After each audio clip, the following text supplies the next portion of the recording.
बिस्मिल्लाहिर्रहमानिर्रहीम। दोस्तों वेलकम। आज हम जमा पूंजी के एक और प्रोग्राम के साथ आए हैं और मैं अपने तमाम दोस्तों से एक सवाल लाजमी पूछता हूँ शुरू में। आपको पता है जमा पूंजी किसको कहते हैं? क्या मुझसे पूछ रहे? यस। नहीं, मुझे नहीं पता। जमा पूंजी आपकी वेबसाइट है? हाँ, CCP जमा पूंजी का मतलब क्या होता है? आपकी टोटल कमाई। आपकी टोटल ज़िंदगी भर की कमाई को जमा पूंजी कहते हैं। सो दोस्तों, आज हमारे प्रोग्राम में हम इसी ज़िंदगी भर की जमा पूंजी को बचाने के और उसको बेहतर बनाने के तरीके लेकर आए हैं। महंगाई का दौर है। हमारे यहाँ बहुत सा तबका जो है वो नौकरी पेशा है।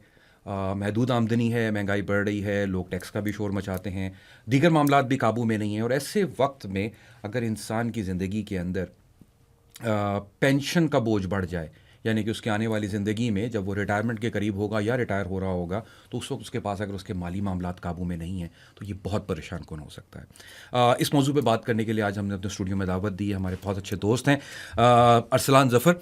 Arsalan, welcome to our show. Arsalan का मैं ब्रीफ तारुफ कराता हूँ, फिर अरसलान खुद बताएंगे वो क्या करते हैं। Arsalan is a chartered accountant from England and Wales और he has got more than a decades experience. तकरीबन 10 साल से ज़्यादा का तजुर्बा है इनका फाइनेंशियल मार्केट्स का।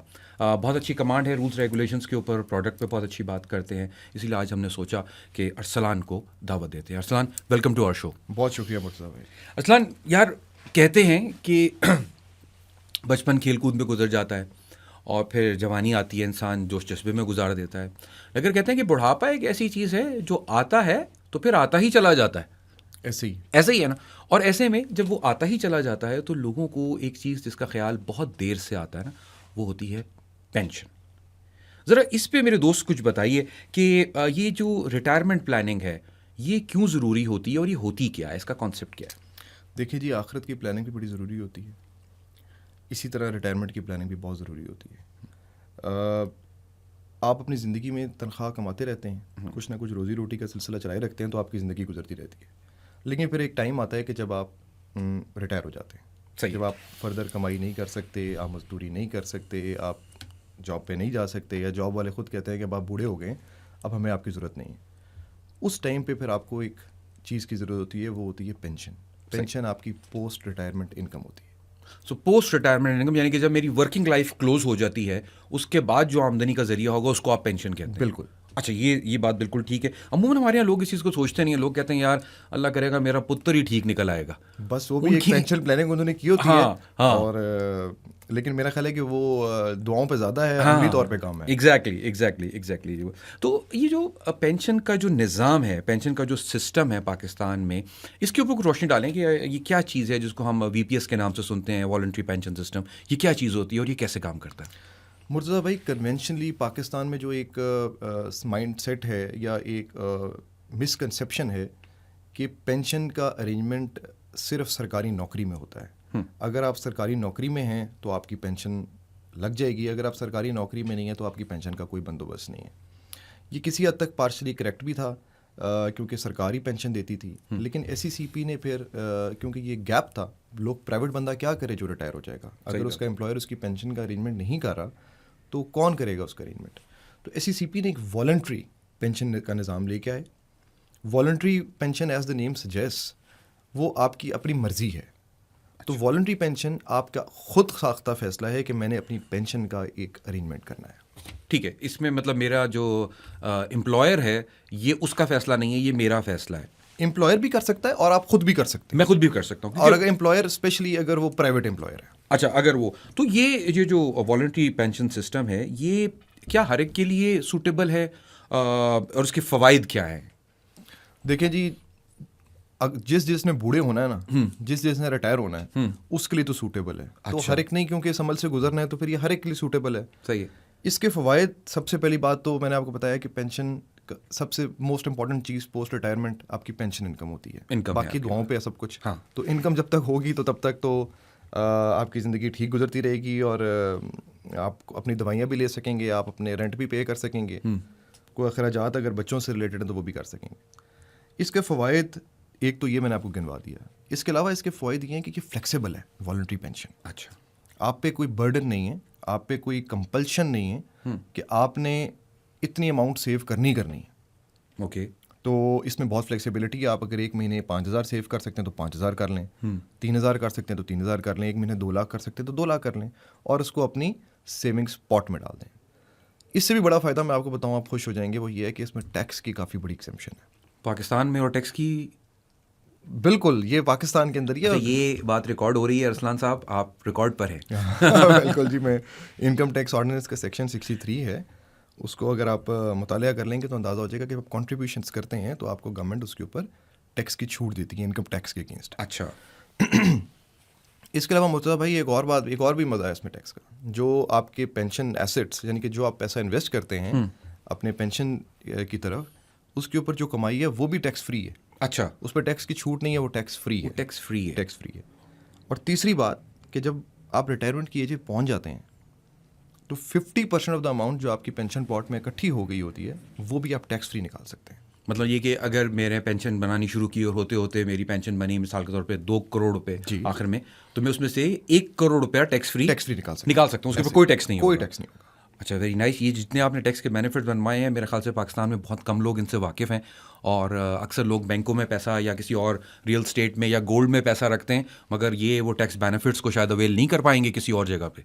ऐसे ही है, आपको पता है गवर्नमेंट टैक्स इंसेंटिव्स उस जगह पे देती है कुछ जहाँ पे ज़रूरत होती है ताकि वो जगह ग्रो करे। गवर्नमेंट को इस बात का एहसास है कि हमारे यहाँ लोगों को अपनी पेंशन प्लानिंग करने की शदीद ज़रूरत है, इसीलिए गवर्नमेंट ने ये टैक्स बेनिफिट्स दिए हैं इस प्रोडक्ट को। अच्छा, ये बात तो बहुत ही इंटरेस्टिंग है कि अगर इसमें गवर्नमेंट, ये मैं पहली दफ़ा अपने बता रहा हूँ इस तरह से, क्योंकि गवर्नमेंट से कोई पैसे वापस लेना मुमकिन नहीं है भाई। गवर्नमेंट से और बीवी से पैसा दिया हुआ आज तक वापस नहीं आया। तो ये अगर अरसलान बता रहे हैं कि ये 3 बेनिफिट्स मौजूद हैं, तो what you are saying is कि सेविंग भी है, उसके साथ टैक्स की बचत भी है और उसमें डेफिनेटली ग्रोथ भी है। बिल्कुल। तो एक आदमी जो 60 साल पे रिटायर हो रहा होगा वो उससे तमाम बेनिफिट्स ड्रॉ कर सकता है और अपने आप को ज़हनी सुकून, आसूदगी पा सकता है। बात ये बॉस, ये तो जितना आप अच्छा बता रहे हो, अब ये भी बताओ कि ये काम कैसे करता है, हाउ इट वर्क्स। अच्छा, मेरे लिए बताओ, मुझे मिसाल बना के चलो। बिल्कुल ठीक है। इसमें ऐसे है कि जैसे आप बैंक अकाउंट खोलते हैं ना बैंक के पास जाके, ठीक है, इसी तरह आप पेंशन फंड मैनेजर के पास जाते हैं।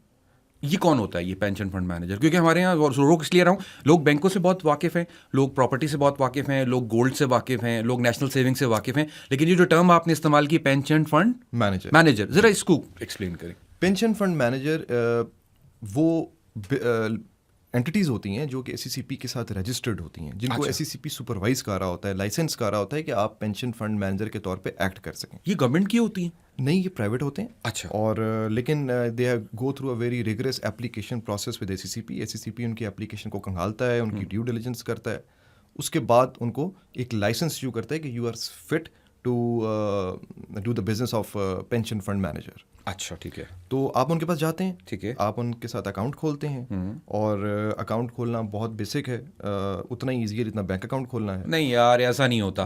वो पता है क्या, ये आप लोग सारे आते हो, अच्छी अच्छी बातें करके चले जाते हो, बाद में कागजी कार्रवाइयाँ बहुत होती हैं यार इसमें। नहीं, बिल्कुल मुर्तज़ा भाई, ऐसा नहीं है। अच्छा, इट्स वेरी इजी। आपको जो बेसिक कंप्लाइंस चेक्स और ईएमएल चेक्स करने होते हैं वो तो उधर ही हैं। अच्छा, ठीक है। वो तो कानून आपको पता है पाकिस्तान में लागू है, उसको तो आप अवॉइड नहीं कर सकते, लेकिन इट इज़ वेरी इजी। आप अपने वो डिटेल्स जितनी भी, वो नाम, पता, डेट ऑफ बर्थ, अपनी सोर्स ऑफ इनकम का कोई प्रूफ दे दें तो आपका अकाउंट खुल जाता है, जैसे बैंक अकाउंट। तो एक अकाउंट खोला हमने जाके, ठीक है, उसके बाद आप उसके अंदर अपनी मर्जी से, जिस तरह मैंने आपको बताया वॉलंटरी पेंशन निज़ाम है ये, तो अपनी मर्जी से you start giving contributions to that pension fund. Okay, मतलब मैं कहता हूँ कि मैं महीने के 10,000 दूंगा, आप 10,000 दे दें, ठीक है। 10,000 रुपया आप जब उनको दे देते हैं, अकाउंट खुलवाते वक्त वो आपसे एक काम कर लेते हैं।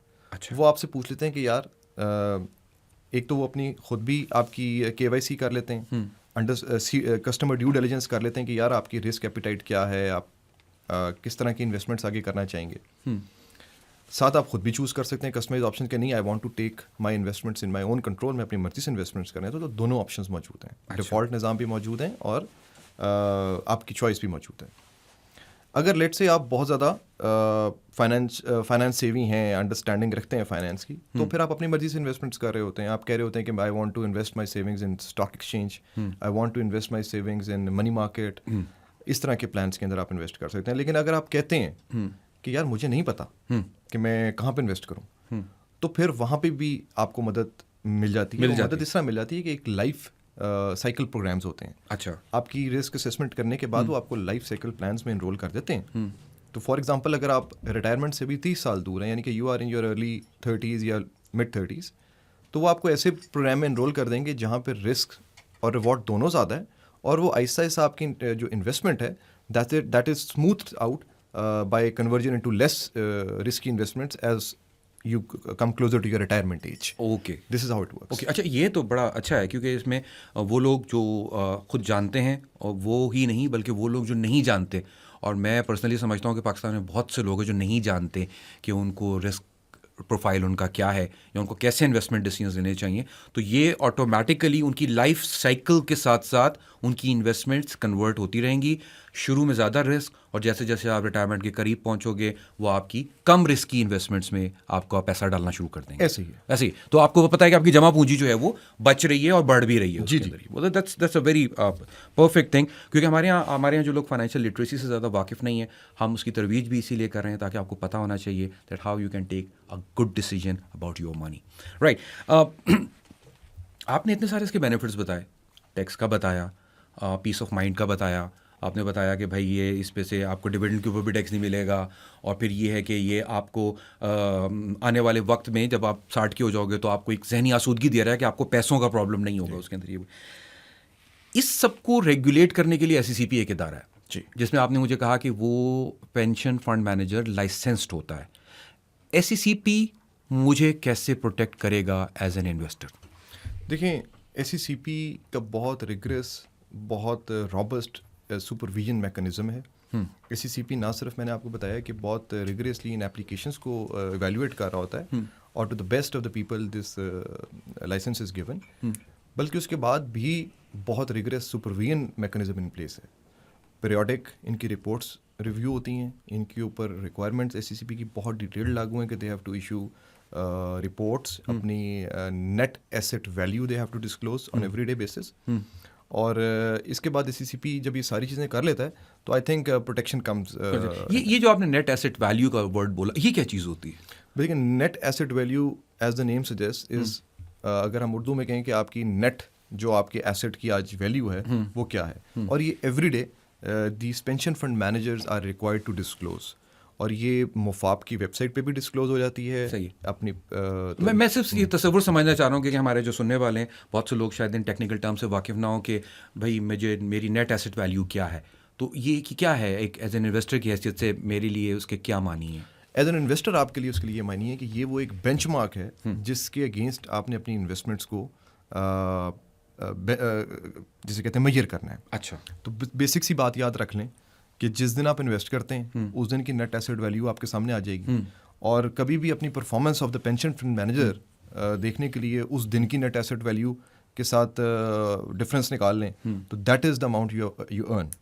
अच्छा, ये मेरा प्रॉफिट या मेरा लॉस डिटरमाइन होगा। कर रही होती है। अच्छा, और ये वो चीज़ है जो मैं समझा हूँ, वो ये है कि मिसाल के तौर पे मैंने कहीं 10,000 रुपये लगा दिए, उसके बदले मुझे कुछ यूनिट मिल गए, उनकी एक कीमत होगी। एग्जैक्टली। उस कीमत की मिसाल के तौर पे उसकी कीमत थी 10 रुपये जिस दिन मैंने इन्वेस्ट किया, और उसके बाद जिस तरह आप बता रहे हैं कि वो इन्वेस्ट होते हैं और वो ग्रो होते हैं और डिविडेंड्स आते हैं, और फिर फ़र्ज़ कीजिए आज से 1 साल के बाद उस नेट एसेट की कीमत हो गई 12 रुपये, तो ये जो 2 रुपये का इजाफा है ये मेरा प्रॉफिट है पर यूनिट। ये पर यूनिट मुझे इजाफा होगा, ये मेरे कुल असासों में इतना इजाफा होगा, तो ये मालियत में इजाफा है। एग्जैक्टली। ओके, ये अच्छी चीज़ है, क्योंकि इसका मतलब ये यार फाइनेंशियल मार्केट्स में असलान टेक्निकलिटीज़ इतनी ज़्यादा होती हैं, आम आदमी के तो सर से गुजर जाती है। मैं आपको हकीकत बता रहा हूँ, आप पाकिस्तान में सर्वे करा लो, बहुत से लोग तो अपनी बैंक स्टेटमेंट भी नहीं पूरी पढ़ते, और ये जो टेक्निकल बातें हैं वो तो रिपोर्ट की शक्ल देख कर ही गायब हो जाते हैं।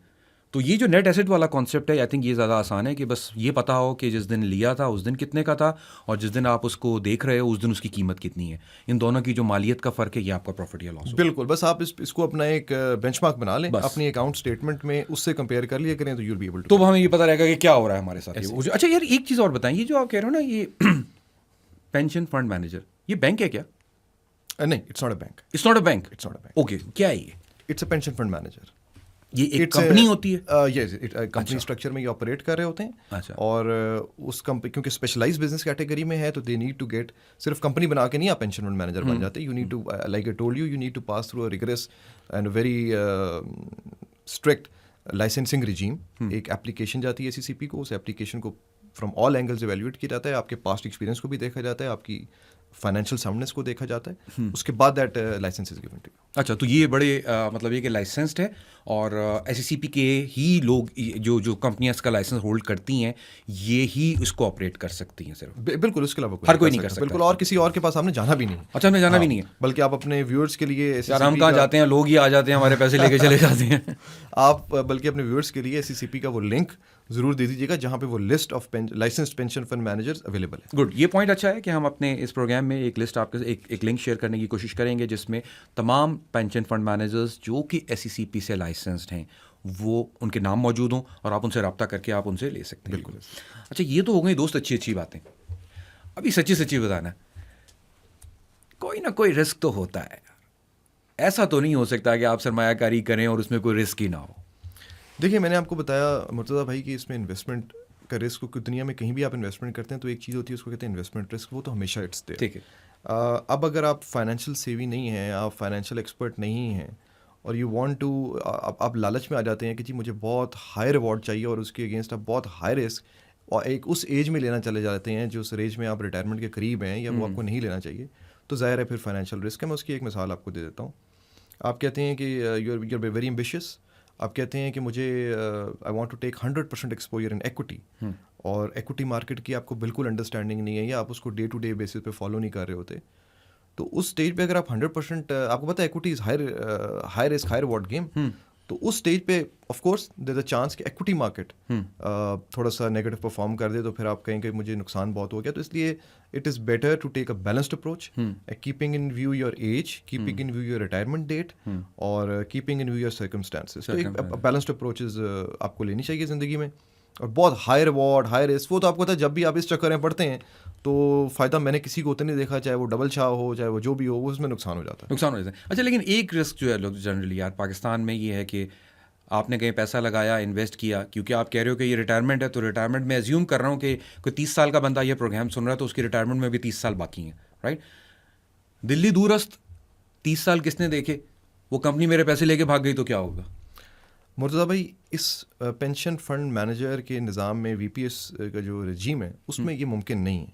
उसमें ये बिल्कुल मुमकिन नहीं है क्योंकि ये इतना फुल प्रूफ स्ट्रक्चर बनाया गया है। इसके अंदर आपको जो आपका पैसा है जो आप कंट्रीब्यूट करते हैं टुवर्ड्स योर रिटायरमेंट सेविंग्स या पोस्ट रिटायरमेंट इनकम, वो पैसा पेंशन फंड मैनेजर के पास नहीं होता।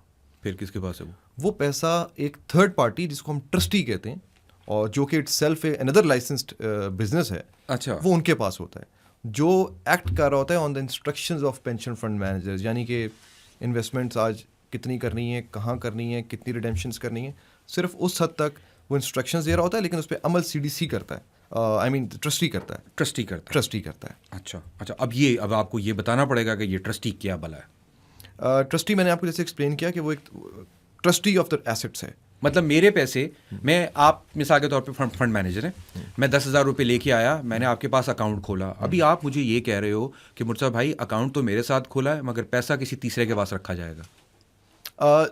तीसरे उस रिजीम, जी वो उस रिजीम का पार्ट होता है जो ऑफरिंग डॉक्यूमेंट होता है, जब हम अप्रूव करते हैं, एक लाइसेंस देते हैं या कोई पेंशन फंड मैनेजर अपना प्रोडक्ट लेके आता है SECP से अप्रूव कराने, तो उसमें वो तमाम तफसीलात होती हैं। अच्छा, और वो उनकी वेबसाइट पे भी डिस्क्लोज होती हैं।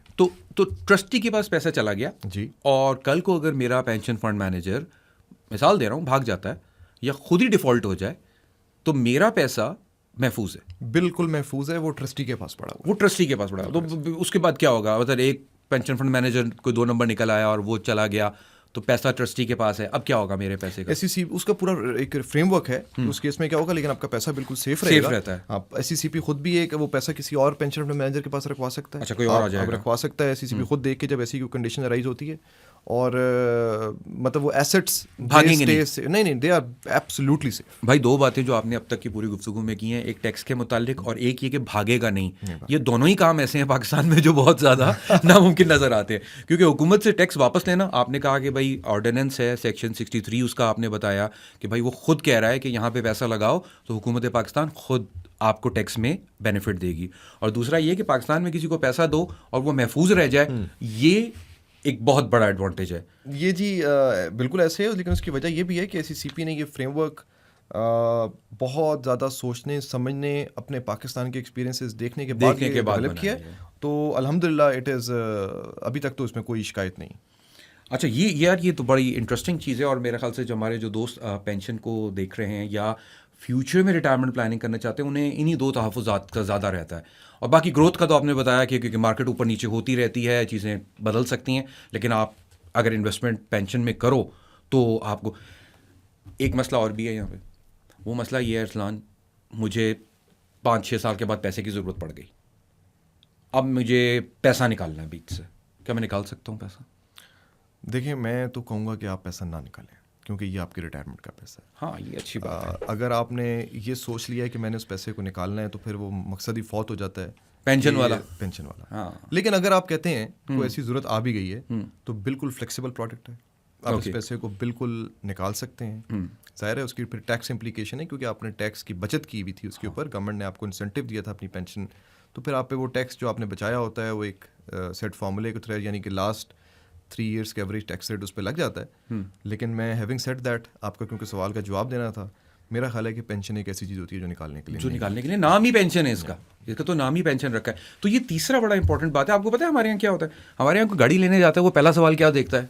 चॉइस ऑफ गाड़ी कैसी होती है हमारे यहाँ, कितने जल्दी बिक जाएगी, यार बिकेगी कि नहीं बिकेगी। तो यहाँ इन्वेस्टमेंट 30 साल यहाँ भाई किसने देखे, तो वो तो बोलते हैं भाई ये पैसा दे तो रहा हूँ, वापस मिलेगा कि नहीं मिलेगा। तो तीसरी बात, तीनों बातें बड़ी अहम हो गई। एक तो कोई लेके नहीं भाग सकता, चोरी नहीं हो सकता क्योंकि ट्रस्टी बैठा हुआ है, या आप विड्रॉ भी कर सकते हो और टैक्स का बेनिफिट भी ले सकते हो। मेरे ख्याल से ये 3 ऐसे यूनिक फीचर्स हैं जो आपको शायद किसी एक प्रोडक्ट में कम ही मिलेंगे। जी बिल्कुल ऐसे ही है, ऐसे ही। अच्छा, ये बात तो ठीक हो गई। अच्छा, एक और भी पॉसिबिलिटी है ना, देखो 30 साल की नौकरी है, 25 साल की नौकरी है किसी की।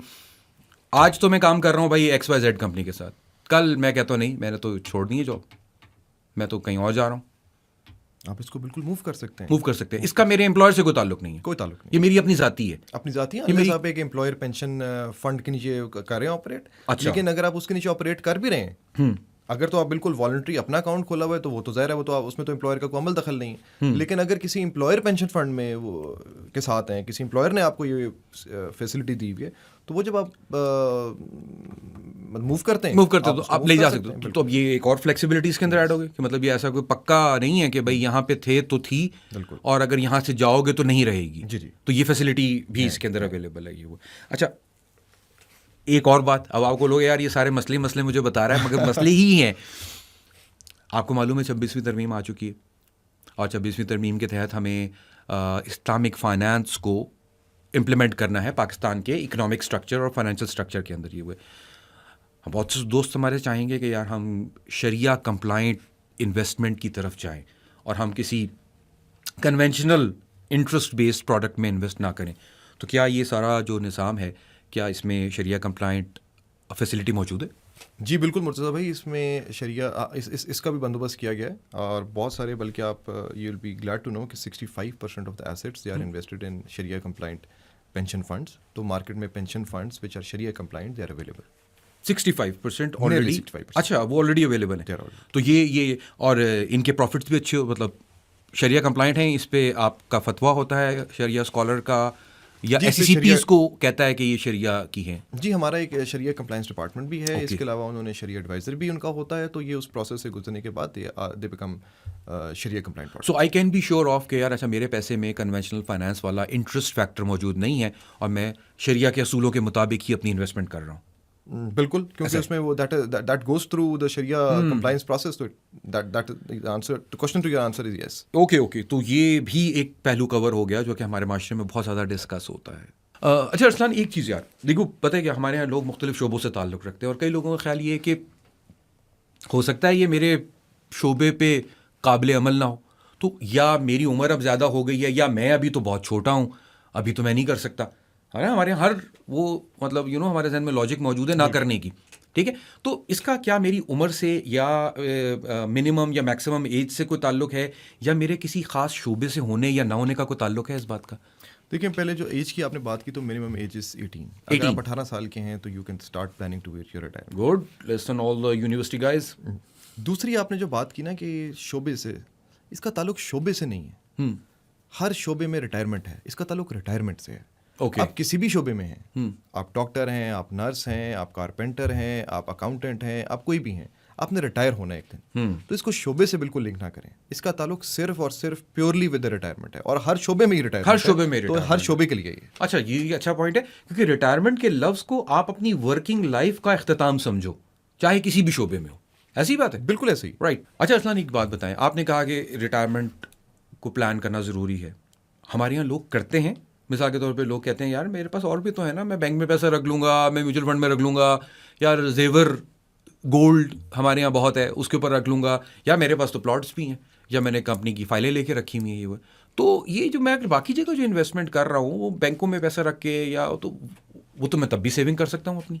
मुर्तज़ा भाई बिल्कुल आपका सवाल तो बहुत वैलिड है, लेकिन इसका जवाब ये है कि बाकी जगह पे जहाँ पे आप रख के सेविंग कर सकते हैं, वहाँ पे आपको फिर उस सेविंग की कोई फ़ायदा नहीं होता। यहाँ पे टैक्स की आपको छूट मिलती है बजाने, मतलब अगर आप एक पेंशन प्रोडक्ट के अंदर, यानी कि वॉलंटरी पेंशन के जो फंड्स हैं, उसमें आप डेडिकेटली पैसा रख के आप अपनी इन्वेस्टमेंट करते हैं फॉर योर रिटायरमेंट प्लानिंग, तो आपको गवर्नमेंट ऑफ पाकिस्तान, मैंने आपको जैसे एक्सप्लेन किया था, गवर्नमेंट ऑफ पाकिस्तान आपको फिर टैक्स की छूट देती है। अब आप बैंक में पैसा रख के सेविंग कर लेते हैं तो आपको कोई टैक्स छूट नहीं है, टैक्स नहीं बचता। अच्छा, फिर मज़े की बात, एक तो आपको उसमें पैसा रख के छूट मिलती है, फिर उसके अंदर जो अर्निंग्स आपकी होती हैं, मतलब आपका पेंशन पॉट ग्रो करता है और इन्वेस्टमेंट्स ग्रो, उनके ऊपर भी कोई टैक्स नहीं।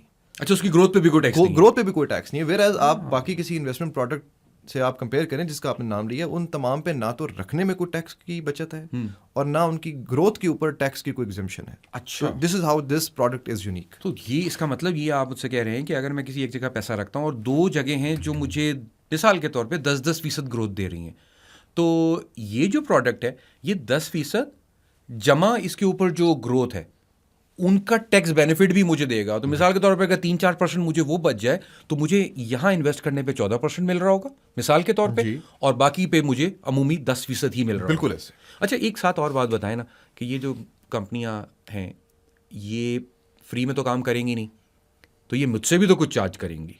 जी, ये आपसे मैनेजमेंट फ़ी चार्ज करती हैं? वो चार्ज करती हैं आपसे, बिल्कुल, वो डिस्क्लोज होता है उनके ऑफरिंग डॉक्यूमेंट में। वो कितनी होती है? अब डिपेंड करता है हर एक वो, क्योंकि it's your depends on then. अगर बहुत अच्छा परफॉर्म करके दे रहा है तो ज़ाहिर है वो थोड़ी चार्ज कर रहा था, लेकिन there are caps, regulatory caps कि जिससे ज़्यादा फ़ी चार्ज नहीं कर सकते। वो SECP की वेबसाइट पे इट इज़ अवेलेबल, और ऐसा नहीं है कि ये आज़ाद हैं कि जितनी मर्जी कर लें, तो they have to charge you within a certain boundary, within के 4 वॉल्स जो कि रेगुलेटर ने उन पे इम्पोज की हुई है। अच्छा, यानी कि ऐसा नहीं है, कई दफ़ा यार हिडन चार्जेस होते हैं ना कि वो आपने एक प्रोडक्ट लिया, शुरू में बात कुछ और हुई थी और बाद में जब आपको कोई स्टेटमेंट आती है तो पता लगता है अब ये कट गया, अब ये कट गया, अब ये कट गया, अब ये कट गया। तो ऐसा नहीं होता कुछ? अच्छा, ये ऐसा इसलिए भी होने का चांस इसका ना होने के बराबर इसलिए है कि एक तो SECP ने वो तमाम डिटेल जिसको अलाउेबल एक्सपेंसेस कहते हैं टू अ पेंशन फंड, वो डिटेल, वो एक्सपेंसेस की लिस्ट दी होती है इनको। अच्छा, और उसके अलावा ऐसे होता है कि SECP क्योंकि अपनी कॉन्टिन्यूस मॉनिटरिंग कर रहा होता है, तो कोई भी अगर ऐसी कोई चीज़ को कर रहा है तो वो पकड़ी जाती है, छुप नहीं सकती। अच्छा, अगर किसी ने ओवर चार्ज कर दिया? बिल्कुल बिल्कुल। असलन ये क्या आपको पता है यार कि पैसे का मामला है, हम लोगों से डील करते हैं, कल को कोई फड्डा हो जाए, कोई कोई कुछ भी मसला हो सकता है उसके अंदर, तो मैं एज एन इन्वेस्टर कहाँ जाऊँगा, किससे बात करूँगा कि मेरे साथ क्या हुआ है?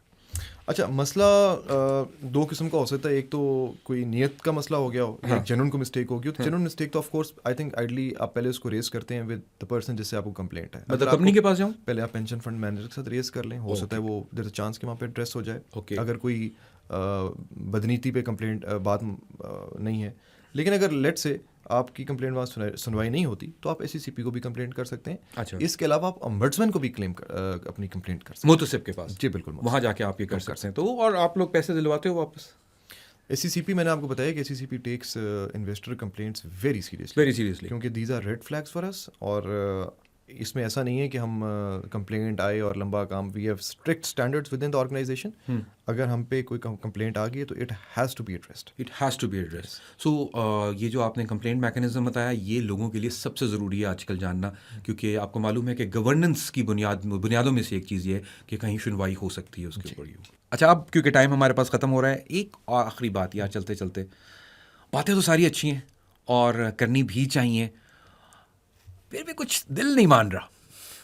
मुर्तज़ा भाई, ये जो सवाल आपने है ना, ये सवाल दिल का नहीं है, ये दिमाग का है। सारे फैसले ज़िंदगी में जो है ना, दिल से नहीं, ज़्यादातर फैसले दिमाग से ही क्या बात कर दी आपने, क्या बात कर दी आपने। ये आपने अच्छी बात की कि ये फैसला दिल का है ही नहीं, दिल का है ही नहीं। अच्छा यार, ये सारे सुनने वालों को मैं ख़ास तौर पे कहूँगा, देखो जब हम फाइनेंशियल मार्केट्स में बैठे हैं और हम पैसे की बात कर रहे हैं ना, सो पैसे का ताल्लुक दिमाग से, उसका ताल्लुक दिल से नहीं है। दिल को खुश ज़रूर कर सकते हो, लेकिन फ़ैसला दिमाग पर ही करना है। और जिस तरीके से आज असलान ने हमें एक्सप्लेन किया वॉलंटरी पेंशन सिस्टम को, मैं आप सबको इनकरेज करूंगा कि आप प्लीज़ इस प्रोडक्ट को देखिए। ये आपके और आपके बच्चों के फ्यूचर के लिए बहुत ज़रूरी है। शरिया कंप्लाइंट है, आपको घबराने की ज़रूरत नहीं है कि ये पैसा जो है गैर शरई तरीके से बनाया जा रहा है। इसके अंदर कोई आपका पैसा लेके भागेगा नहीं, क्योंकि ट्रस्टी मौजूद है। टैक्स के ऊपर असलान ने बहुत अच्छा एक्सप्लेन किया कि ये बहुत सारी चीज़ों से, टैक्स से भी आपको बचाता है। और टैक्स की बचत पाकिस्तान में होना, आप समझो, इज़ अ बिग ब्लेसिंग। बाकी किसी जगह पे आपको इस तरह की टैक्स के बेनिफिट्स आपको नहीं मिलेंगे। फिर असलान ने बताया कि ये रेगुलर है भी है, आप जितने पैसे डाल सकते हो, 5,000, 2,000, 8,000, 10,000, आप रेगुलर करते चले जाओ। और जब आप 60 साल के हो जाओगे तो आपको अपने इस फैसले पे यकीनन बहुत खुशी महसूस होगी। असलान, बहुत बहुत शुक्रिया। हमें पूरा यकीन है कि लोगों ने आज बहुत कुछ नया ज़रूर सीखा होगा, और जो बातें आपने बताई हैं वो बहुत आम फहम थी। मेरी बहुत सारी दुआएं आप लोगों के साथ हैं, अपने सुनने वालों के साथ हैं। Let's make Pakistan a better country by making ourselves financially very strong. Thank you very much.